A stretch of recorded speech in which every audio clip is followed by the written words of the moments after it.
Director చారిగా అయితే మీరు real story Mahabub నగర్లో జరిగిందని చెప్పారు కదా. సో ఎంతవరకు రియల్ ఇది? ఎందుకంటే ఏదో ఒక లైన్ తీసుకుంటారు, దానికి చాలా అల్లుతారు డైరెక్టర్స్ కావచ్చు, రైటర్స్ కావచ్చు. సో ఎంతవరకు రియల్ ఇది? సినిమాలో ఈ కథ రియల్, ఇన్సిడెంట్స్ కూడా రియల్. ఆ కథకు సంబంధించినవి కాకపోయినా వేరే కథకు సంబంధించిన రియల్ ఇన్సిడెంట్స్ ఉన్నాయి. సినిమా మొత్తం రియలిస్టిక్గానే ఉంటుంది. అంటే ఒక సంఘటన కాదు, డిఫరెంట్ అన్నీ రియలిస్టిక్వే. కంప్లీట్ ఫిలిం మొత్తం, మీరు మూవీ మొత్తం వెరీ రియలిస్టిక్. మేము అదే ముందు నుంచి అదే చెప్తున్నాం, వెరీ రియలిస్టిక్ అని. సినిమాలో ఒక 5% 10% సినిమాటిక్ ఏదైనా ఉంది అంటే ఆ డ్యాన్స్ స్టెప్సే, అంతే. శ్రీను గారు, అయితే ఆ మూవీ గురించి కాదు ఇది. సో ఇప్పుడు చూస్తే లేదు, మీరు ఇందాక నుంచి చాలా మందికి ఆన్సర్ ఇచ్చారు కదా. అంటే నెక్స్ట్ అదే అంటారు, మళ్ళీ ఆవిడ చెప్పారు మాకు చెప్పరా అంటారు. లేదు, నా పక్కదానికి ఆన్సర్ ఇచ్చేయండి. సో అయితే పొలిటికల్ విషయానికి వస్తే, ఏపీ పాలిటిక్స్ విషయానికి వస్తే కనుక స్టార్ హీరోస్ ఎవరు కూడా ఇటు పవన్ కళ్యాణ్ కావచ్చు, మెగా ఫ్యామిలీ సైడ్ ఎవరు కనిపించలేదు మనకి. బట్ ఒక జబర్దస్త్ ఆర్టిస్టులు చిన్న వాళ్ళందరూ మాత్రం ఫ్యామిలీకి సపోర్ట్గా నిలబడ్డారు. ప్రచారానికి కూడా విష్ణు గారు వెళ్ళారు, సాయిధరం తేజ్ గారు. అదే అంటున్నా, మెగా ఫ్యామిలీ తప్ప క్యాంపెయినింగ్ అవ్వలేదు. మెగా ఫ్యామిలీ తప్ప ఇప్పటి వరకు కూడా ఒక స్టేట్మెంట్ ఇవ్వడం కావచ్చు, ప్రచారంలో క్యాంపెయిన్లో పాల్గొనడం కావచ్చు, ఎవరు కూడా స్టార్ హీరోస్ మెగా ఫ్యామిలీ కాకుండా ఎవరు వెళ్ళలేదు. సో మీలాంటి వాళ్ళు వెళ్ళారు. రేపు మళ్ళీ వైసీపీ వస్తే మీకు ఇబ్బంది ఉండదా? ఏ ఇబ్బంది నాకు అర్థం కాలేదు. ఎలాంటి ఇబ్బంది అంటారు మీరు చెప్పండి. ఒకవేళ షూటింగ్కి వెళ్ళినప్పుడు కావచ్చు, అక్కడ చాలా మంది వైసీపీ నుంచి కావచ్చు, కొంతమంది గుండాలు కూడా ఉంటారు. చాలా ఇష్యూస్ చూసాం. ఏపీ పాలిటిక్స్ డిఫరెంట్ కదా ఇండియాలో. నేను శ్యామల గారు ఒక ఇంటర్వ్యూ ఇచ్చారు. ఆ ఇంటర్వ్యూలో క్వశ్చన్ అడిగారు, మీరు ఇలా చేయడం వల్ల రేపొద్దున ఆడియో ఫంక్షన్లో మీకు ఏమైనా ఇవ్వకపోవచ్చేమో మెగా ఫ్యామిలీ నుంచి అని అన్నారు. ఆవిడ ఒక ఆన్సర్ చెప్పారు, సేమ్ ఆన్సరు దానికి అప్లికేబుల్ మీరు అడిగిన క్వశ్చన్కి. నేను వినలేదు, ఇప్పుడు చెప్పండి. మీరు ఒకసారి యూట్యూబ్లో చూడండి. లేదు ఇప్పుడు చెప్పండి. లేదండి, లేదు, మీరు చెప్పింది వేరు కదా, ఆయన శ్యామల చెప్పింది అని నేను ఎలా అనుకుంటాను? ఆవిడ చెప్పారండి, ప్రూఫ్ ఉంది కదా.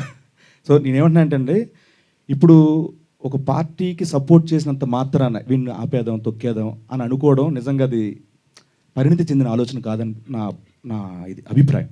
ఒకటి ఏంటంటే, ఒక విలేజ్ ఉందో, ఒక విలేజ్లో ఒక ఆటో నడిపే వ్యక్తి ఉంటారు, ఆటో డ్రైవర్ ఉంటారు, అన్న కిరాణా షాప్ ఉంటారు, ఒక ఎరువులు కొట్టు ఉంటుంది, ఇంకోటి వాటర్ ఇది ఉంటుంది. సో వీళ్ళందరూ వృత్తిపరంగా వాళ్ళ వృత్తులు చేస్తున్నా వాళ్ళు ఏదో ఒక పార్టీని అభిమానించో, ఏదో ఒక పార్టీ ప్రచారమో వాళ్ళ ఊళ్ళో తెలిసిపోతుంది. బట్ ఈ ఆటో అని వెళ్ళి కిరాణా షాప్లో కొనుక్కోవడం మానడు, ఆ కిరాణా షాప్ అని వచ్చి ఆటో ఎక్కగా మానడు, వీళ్ళందరూ వెళ్ళి ఎరువుల కొట్లో వ్యవసాయం సంబంధించి మానడు. సో ఇది కూడా అంతే. ఒకవేళ మన సినిమా మంచిదైతే ప్రేక్షకులుగానే వెళ్తారు తప్పించి థియేటర్కి. ఒక రాజకీయ సపోర్టర్గా ఎవరు థియేటర్కి వెళ్ళరండి. అది బాగా నమ్ముతున్నా తెలుగు ప్రేక్షకుల విషయం. కృష్ణమాచార్య గారు, బేసిక్గా యానిమల్ సినిమాకి హర్షవర్ధన్ గారు సూపర్ స్కోర్ ఇచ్చారు. One of the major asset అది. సో ఈ సినిమాకి ఆయన మ్యూజిక్, అదే సాంగ్స్ ఇచ్చారు. ఆ మ్యూజిక్ వచ్చి సురేష్ బొబ్బిలి గారు చేశారు.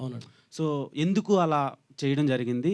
అండ్ హర్షవర్ధన్ గారితో ఎందుకు చేయించలేదు మ్యూజిక్? హర్షవర్ధన్ గారు యానిమల్ రిలీజ్ అయిన తర్వాత 5 బాలీవుడ్ మూవీస్ సైన్ చేశారండి. ఫుల్ బిజీ అయిపోయారు. అంటే మనకు సినిమా కొన్ని రోజులు అంటే వెయిట్ చేసాం, 2 months 3 months, బట్ ఇంకా వెయిట్ చేయాల్సి వస్తున్న పరిస్థితిలో then I took step with Suresh Bobbili. మీకు అది హర్షవర్ధన్ రామేశ్వర్ గారే చెప్పారు, బ్రో లేట్ అవుతుంది, ఏం చేద్దాం చెప్పండి అంటే, సిచ్యువేషన్స్ పరిస్థితులను బట్టి ఫార్వర్డ్ అయ్యామండి. మీకోసం రాసుకున్నారని చెప్పారు ఇందాక గెటప్ సీన్ గారు. కామెడీ అండి, ఆయన కామెడీ. సో ఎందుకని గెటప్ సీన్ గారితో చేయాల్సి వచ్చింది? నేను నాకు సీన్ లేదండి, యాక్టింగ్ రాదండి, ఊరికే కామెడీ. సో అంకిత గారు, hi, welcome to TFI. So మీ ప్రొఫైల్లో స్పానిష్ అండ్ కొరియన్ స్పీకర్ అని ఉంది. సో ఇక్కడ కొరియన్ సిరీస్లకి చాలా మంది ఫ్యాన్స్ ఉన్నారు, ఇంక్లూడింగ్ మీ. సో ఏమైనా కొరియన్ మూవీలో యూజ్ చేశారా words? In this movie? Yeah. In this movie, I had to speak a lot of Telugu. So let's just go with Telugu first. How's working experience with Getup Scene garu? It was lovely. I mean, he's extremely talented and he's funny. He's such a comedian, but I think he was very supportive. And I am a person who asks a lot of questions when like shooting. So he, like, not even once he was like, I'm tired, I can't right now, don't please ask me anything. Like he answered every question, because I used to ask him a lot of questions about Telugu language, about slangs, Telangana slang, Andhra slang. So he used to answer me very politely and very gently. Yeah. So బాగా enjoy చేసిన scenes ఏంటి? డ్రామానా, కామెడీనా, రొమాన్సా? Getup Seenu గారితో. Every scene, I think, we enjoyed. Okay, Seenu గారు. So ఇప్పటి వరకు మీరు చాలా వెర్సటైల్ రోల్స్ చేశారు. అంటే సౌత్ ఇండియాలోనే one of the prominent actor అని చెప్పుకోవచ్చు. Thank you so much bro. So మీరు ఈ సినిమా చేసిన తర్వాతలా హీరోగా బిజీ అయితే క్యారెక్టర్ ఆర్టిస్ట్గా చేస్తారా, కంటిన్యూ చేస్తారా, లేదంటే హీరోగానే చేస్తారా? అంటే నేను మళ్ళీ నేను ఇది చెప్పలేండి. నాకేమనిపిస్తుంది అంటే అండి, కామెడీ క్యారెక్టర్లు ఆల్రెడీ ఒక 10 సినిమాలు చేస్తున్నాను. క్యారెక్టర్లో కామెడీ క్యారెక్టర్ ఆల్రెడీ చేసుకున్నాను. ఈ సినిమా చేస్తున్నప్పుడు అవన్నీ చేస్తున్నాను. ఇక నుంచి ఈ సినిమా మంచి రెస్పాన్స్ వచ్చి బాగుంటే, నాకు ఇలాంటి కథల సెలక్షన్లో సుహాస్కి నేను పెద్ద ఫ్యాన్. నాకు ఇన్స్పిరేషన్ కూడా సుహాస్. అంటే కథ సెలక్షన్ ఎలా ఉండొచ్చు, మనల్ని ఆడియన్స్ ఎలా చూస్తున్నారు, ఇప్పటి వరకు 10 ఏళ్ళ పాటు కామెడీ కామెడీ కామెడీ ఎక్స్పెక్ట్ చేస్తారు. సో దీంట్లో నుంచి కామెడీ చేస్తూ సరదా అలా కొంచెం ఎమోషన్ టచ్ ఇచ్చి ఒక చిన్న స్కేల్లో నీట్గా బడ్జెట్లు ఇవన్నీ చూసుకుంటూ చేసుకోవాలని నా ఆలోచన, అంతే.